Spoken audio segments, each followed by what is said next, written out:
Hey, what is up guys, and welcome to another Honkai Star Rail video. Alright, so in today's video, I'll be showing you guys gameplay footage of my Fuxuan solo sustaining the entire team on floor 10 of Memory of Chaos. Also, apparently Serval has made a return, only temporarily however. I just needed her to fill in the elemental weakness slot so that my Silver Wolf has a 100% chance to implant the quantum weakness on the enemy boss. Ideally, I'd like to have a Harmony character of that element, but I only have Ting Young as a Lightning Harmony character, and she has to be with Imbiber Lunane at all times. Not much else to say besides that, so I hope you guys enjoy the gameplay. Alright, so we start the fight out with a Fuxuan and Serval technique, and the reason why I started the fight with Serval's technique is because she's on a break effect build, so she'll be able to do the most damage out of all my characters when it comes to the techniques.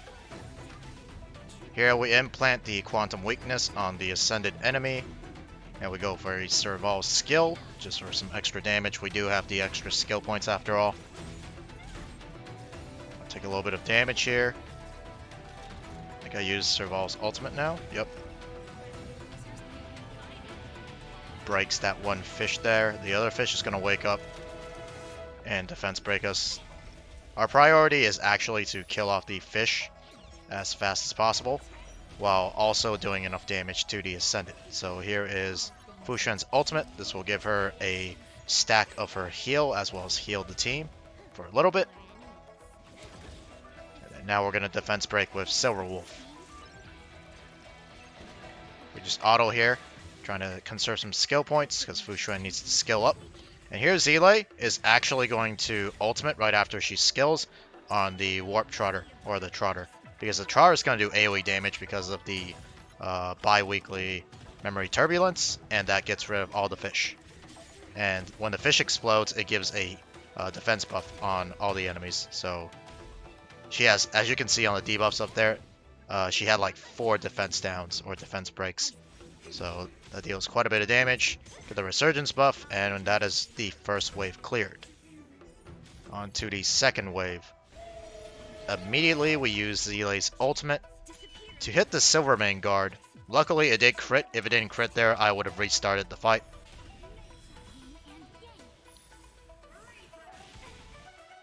Alright, now it's Zile's turn. I was thinking about, basic attacking that Trotter, because it does do 200% more damage from when you use a basic attack or ultimate, but I decided just to use the skill, as it does weakness break the Trotter, as well as generate more energy for Zile. Alright, he's going to summon his guard, so now we can't really attack him, or if we do, we need to use Fuxuan to attack him to soak damage. I got unlucky there actually. If you guys didn't notice, I tried to kill off the Trotter with just Zile's basic attack, but it didn't do quite enough damage. So she didn't get the resurgence buff, so a little bit unlucky there. Regardless, now we're going to use Fuxuan's ultimate. It's going to, trigger the counterattack on the Silvermane Guard Lieutenant or Captain, and we finish off the Trotter that way for the AoE damage.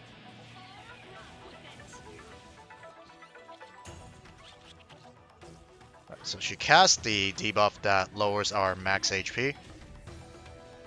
It's annoying, but it's not too bad, as when you use Fuxuan, your team's not going to be topped up when it comes to HP anyways. It pretty much only hurts Fuxuan herself, because she won't be able to heal to full HP when she drops to low HP. And speaking of that, my Fuxuan's actually pretty low HP now with no stacks. So it's quite concerning, and her ultimate is not quite up there. Or it's not fully recharged. Alright, so here I'm checking for debuffs, seeing if she has the defense debuff on her. She does. However, I decide to go for one of the Trotters, because I know it can kill, and it'll do AoE damage here. And we're going to use our resurgence buff on the Ascended here. Other Trotter is almost dead, so I wasn't worried about killing it with Zile's resurgence buff, as we can easily just either weakness break it or damage it, like here with Silver Wolf's basic. Here just the auto, and I decide to break the Trotter here with Fuxuan's basic. And the Ascended ended up dying to the what do you call it? The weakness break from the quantum damage. Anyways, here I decide to just focus down the Silver Main Guard. Sure, we're gonna take some damage, but Fu Xuan's able to absorb a lot of it. And here, if it didn't crit, I don't think we would have finished him off, but luckily it did. So we ended off the first half with only 3 cycles. And for the second cycle, we used 2 Bailu techniques. No, 2 Ting Yang techniques, 1 Bailu technique, and then we started the fight with Imbiber Lunane's technique. And I'm a little behind here, but basically I spammed the 1 key so that Ting Yang could get her ultimate off before the turn started. Very important. Right, here is Imbiber Lunane. We're going to focus down the Centaur to the right. And you always want to at least make sure you can weakness break one of the Centaurs. If you don't have one of them weakness broken, they will chain attack your characters with this charging arrow technique right here. And that actually has a very high chance of impairing whoever it hits. And it does a lot of damage. You'll see here very shortly when the Centaur hits one of my characters, it chunks them below 50% HP.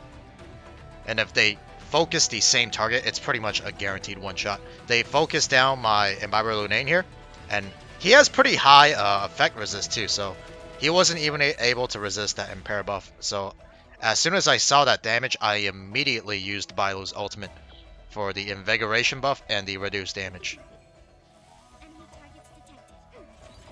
Right, so he's going to hit my Pela. With the invigoration buff, it does a little bit less than 50% damage, so luckily, my Imbiber Lunane is still alive. I decide here to focus to the one on the left, as I know, along with my ultimate, he should be able to finish off the Centaur to the right. And here, I think I only use my level 2 basic attack. Yeah, because I figured it'd be just enough damage to finish him off. Right, Yang Qing. Immediately use Ting Yang's ultimate to advance forward. It's still not going to be enough because Yang Qing is very fast. It's enough to advance forward Pela and my, what do you call it, Bailu, but not my Imbiber Lunane because you don't want him to be that fast, otherwise he consumes all your skill points. Here I want to play it safe and here heal Imbiber Lunane.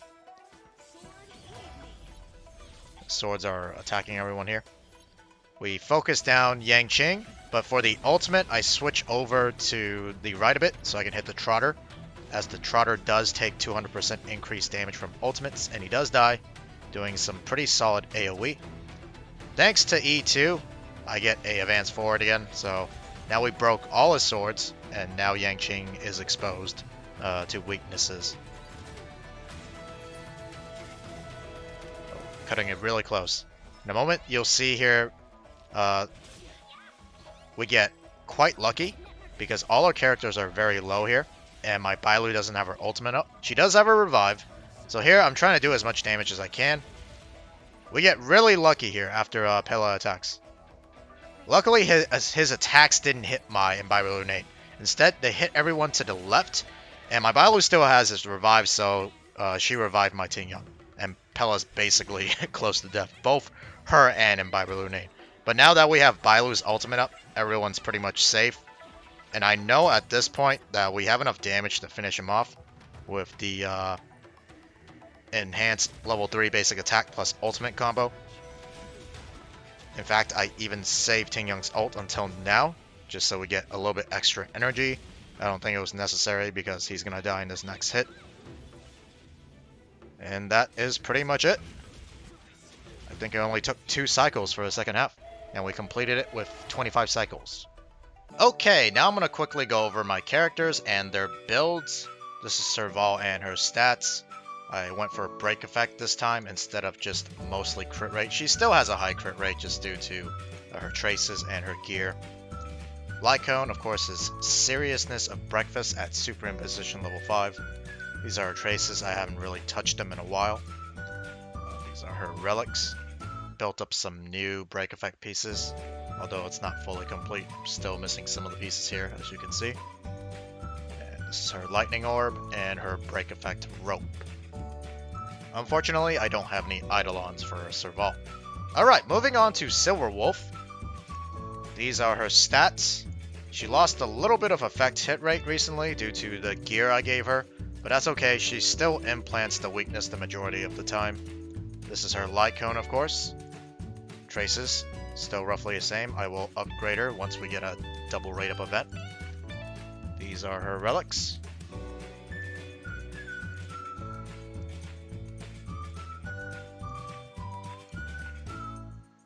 As for Eidolons, she's at Eidolon 0.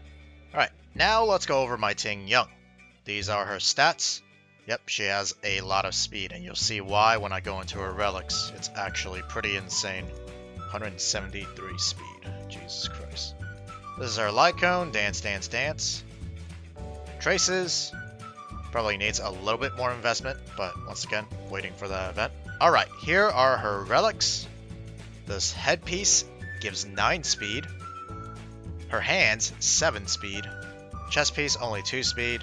And of course she's running speed boots with a musketeer set, so that is already a lot of speed. For her orb, she's got 6 speed on this.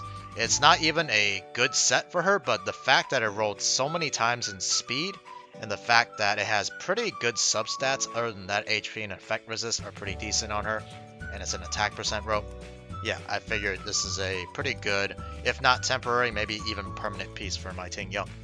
And then her energy regeneration rope has 4 speed as well. So pretty much every single piece of her gear has speed as a substat, or it has rolled into speed multiple times. Unfortunately for her Eidolons, she doesn't have any. Alright, now on to Fu Xuan, which I'm sure most of you guys are interested in her build. Honestly, my Fu Xuan is pretty scuffed. I haven't worked on her as much as I should. These are her stats. Her light cone is Moment of Victory. These are Fu Xuan's traces, not much investment other than her trace and skill. I will probably eventually put more levels in her ultimate and basic attack, but for now, these two are of the most priority. Okay, moving on to her relics. She's running the 2-piece HP and speed set. This is the headpiece, the gloves. This one is an okay body piece. I would like it to have speed in the substat. Maybe not. She doesn't need to be super fast.